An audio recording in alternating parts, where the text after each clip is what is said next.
Malaking tulong para sa mga magsasaka ang may maayos na irigasyon.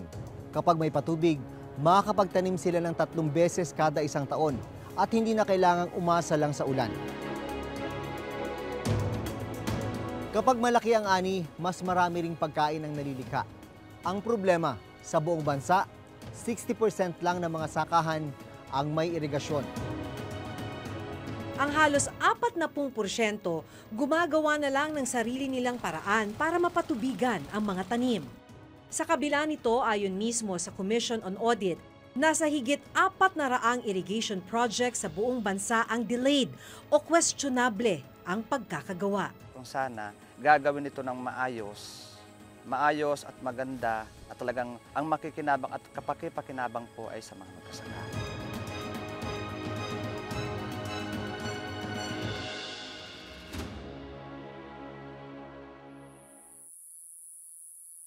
Sa bayan ng Mondragon sa Northern Samar, natuklasan ng Reporter's Notebook ang Bugko Irrigation Project. 712.94 million pesos ang estimated project cost ng irigasyon na sasakop sa higit 1,000 ektaryang palayan. Makatutulong sana ito sa 600 magsasaka. Galing ang pondo sa National Irrigation Administration o NIA. Bahagi ng proyekto ang pagtatayo ng mga kanal at isang dam na magsusupply ng tubig. 2011 pa nang simula ng proyekto na may target completion date na 2017.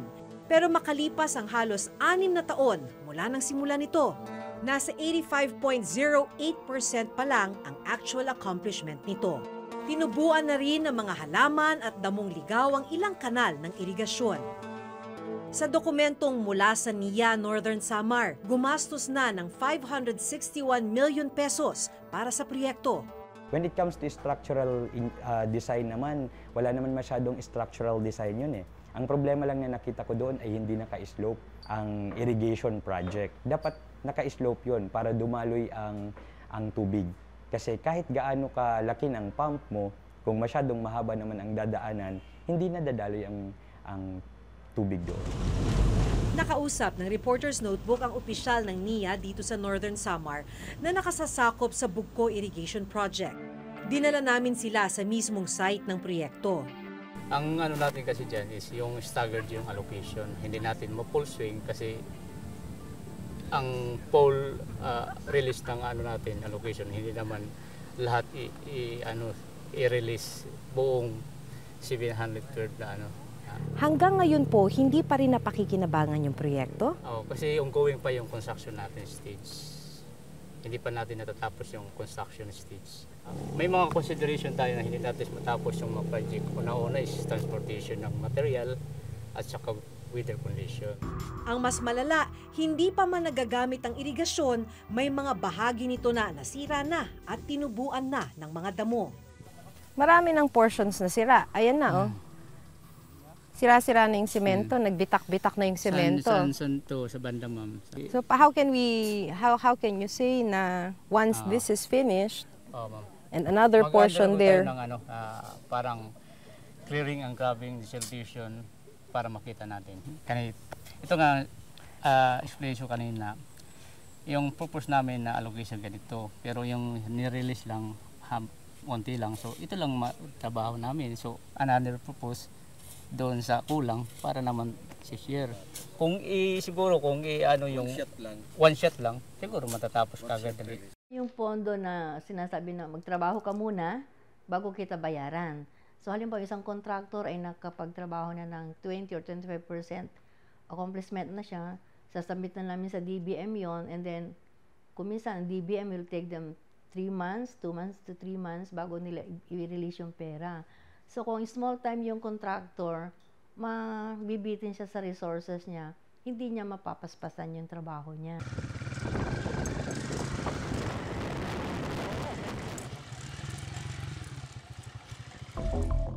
Tinungo rin namin ang dam na sinasabing itinayo sa dulo ng mga kanal. Pero ang tumambad sa amin, wasak na ang ibang bahagi nito. Hindi pa rin ito napakinabangan ni minsan.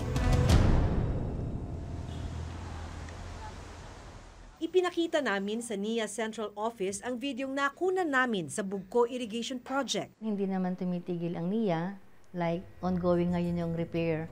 Although meron siyang release na 20 million out of the Quick Response Fund, it's not enough.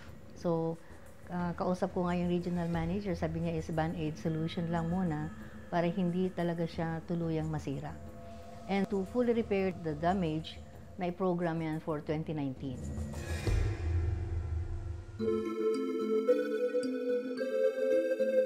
Pero maging sa itinuturing na rice granary ng Pilipinas, ang Nueva Ecija, may irrigation project din na questionable ang pagkakagawa at lagpas na sa itinakdang date of completion.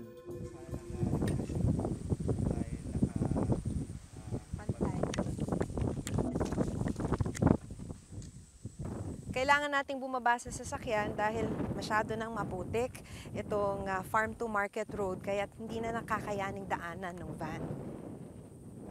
Mahalaga sana na ang mga farm to market road ay nadadaanan ng mga sasakyan dahil mahalaga ito para maidala yung produkto hanggang sa pamilihan. Sa gilid ng baku-bakung kalsada, makikita naman ang isang irigasyon.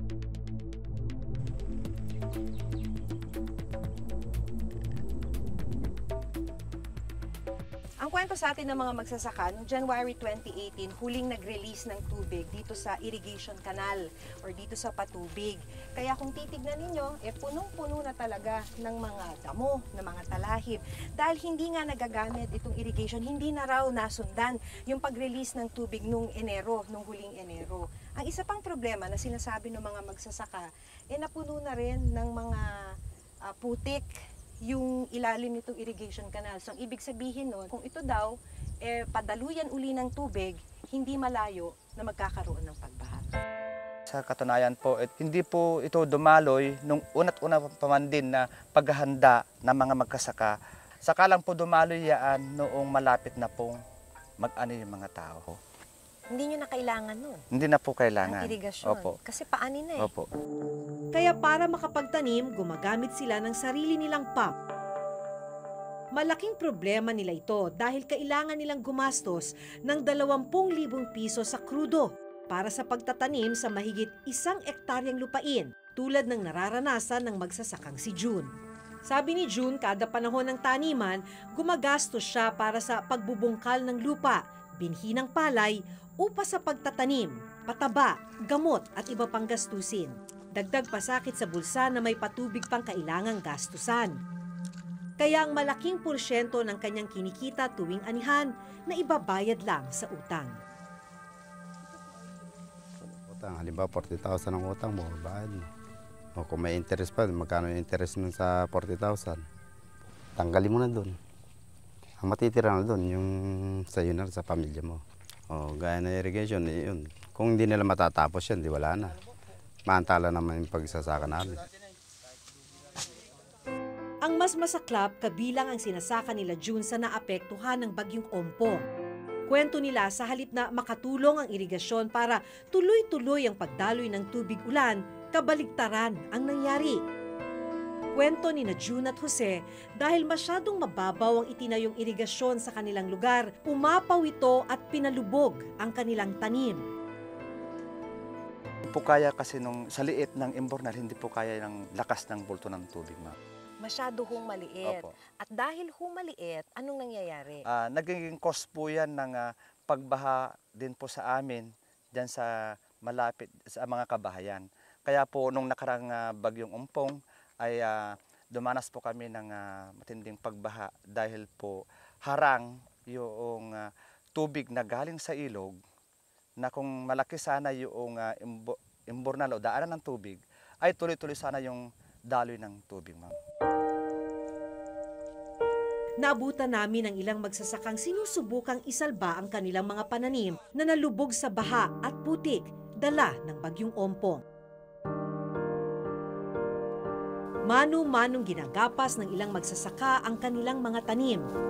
Ang iba, gumamit naman ng reaper saka ipinadaan sa thresher para mahiwalay ang palay. Pero dahil sa kapal ng putik, hindi na kinaya ng luma nilang makina. Umayaw naman na po yung mga kwan. Pahinante. Hindi na nila maiahon yung tracer. Masyadong malubak yung bukid. Nakilala namin si Lola Brigida, 57 taong gulang. 40 taon na raw siyang nagsasaka. Dumapa po, tapos inanuhan po ng baha, parang umibabaw po yung putik. Kaya nagkaganito po.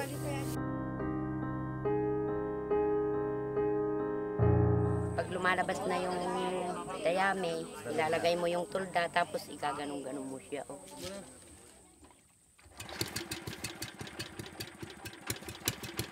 Si Lola Brigida namulot na lang ng mga tira-tirang palay. Umaasang makakaipon ng marami para maibenta niya.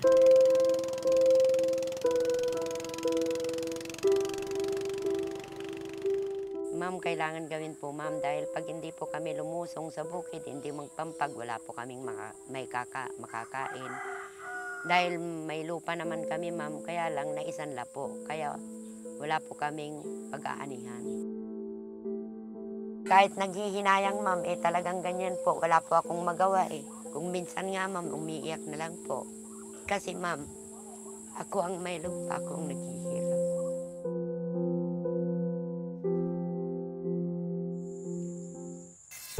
Hindi kalayuan kina Lola Brigida, isa pang irigasyon sa Barangay San Miguel ang napansin namin. Kung tatawid tayo ng kalsada, ito yung dadaanan ng Imbornal para sana yung tubig dadaloy sa kabilang irrigation canal. Dito naman, kung titignan ninyo, parang hinukay, natanggal yung mga damo na tumubo. Pero wala ni isang piraso rin ng semento. Wala man lang semento dun sa gilid ng sana ay irrigation canal.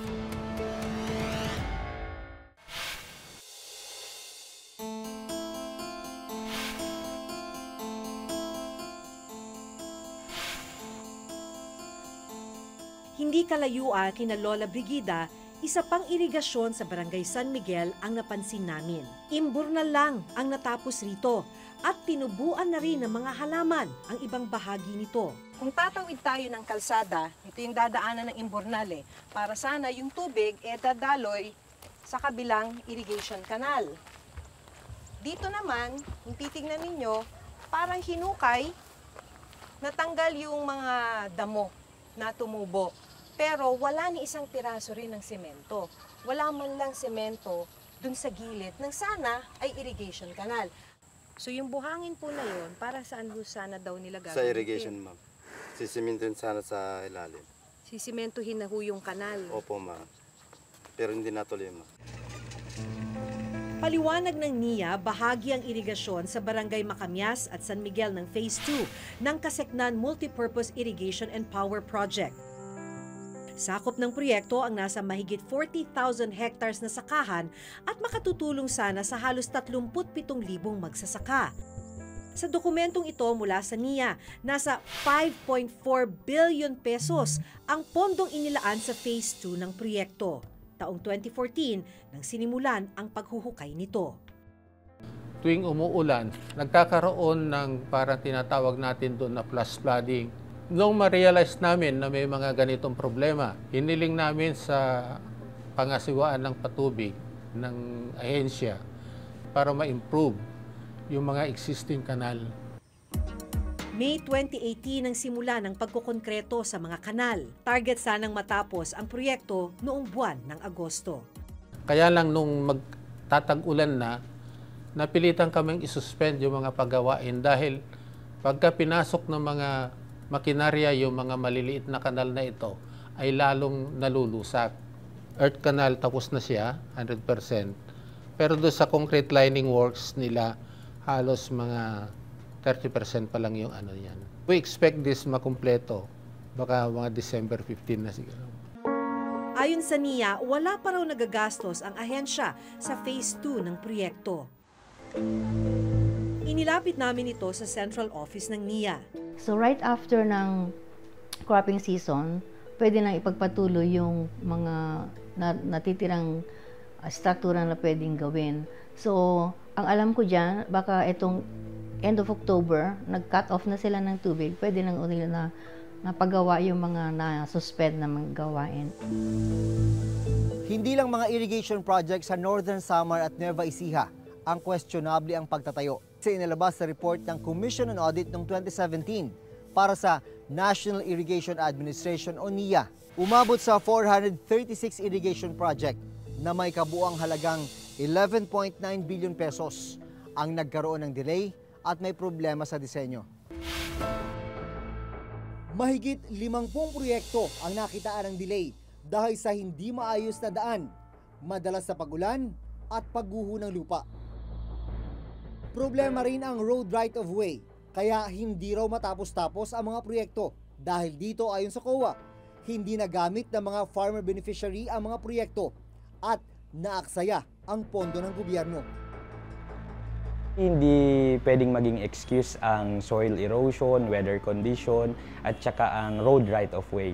Kasi ang nangyari dito, bago ginagawa ang isang proyekto, ito ay may feasibility study. Kung saan, sa una pa lang, titingnan mo na ano ba ang mga posibleng maging problema once na sinimulan ang proyekto. Sa actual na implementation na ng project, doon kami nakakakita ng mga konting problema like sa right-of-way, na bago namin umpisan yung isang project, kinakausap na namin yung mga may-ari. Pero pagka ando na yung aming project, I don't know kung nasusuhulan sila or what, patitigil na yung project at maniningil na ng malaki. Pinakamalaki sa mga irrigation project na pinuna ng COA ang Santa Josefa Pump Irrigation Project sa Agusan del Sur na 7 taon nang nakatenga. Ayon sa COA, gumastos dito ang gobyerno ng 140 million pesos.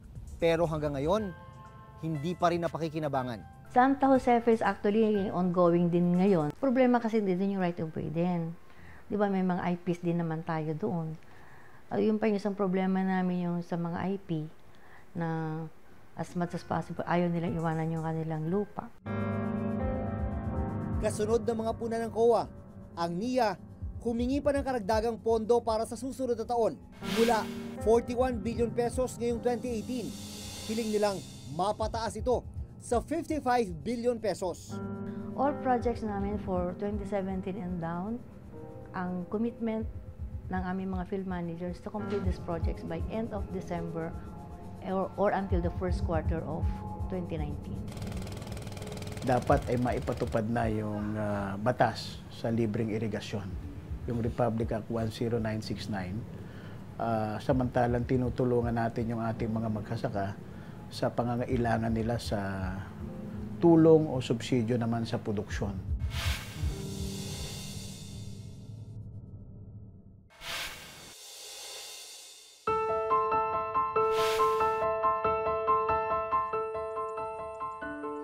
Sa nararanasang kakulangan sa murang bigas, mas dapat na maramdaman ng publiko at gobyerno ang halaga ng mga magsasaka. Dahil kung kakaunti ang produkto na kanilang aanihin, kakaunti rin ang ating makakain. Kung akma at maayos sanang naipatutupad ng pamahalaan ang mga proyektong pang-agrikultura, mas magiging produktibo rin ang kanilang pagsasaka. Hanggang sa susunod na Huwebes, ako si Jun Veneracion. Ako si Maki Pulido at ito ang nakatala sa aming Reporter's Reporter's Notebook. Notebook.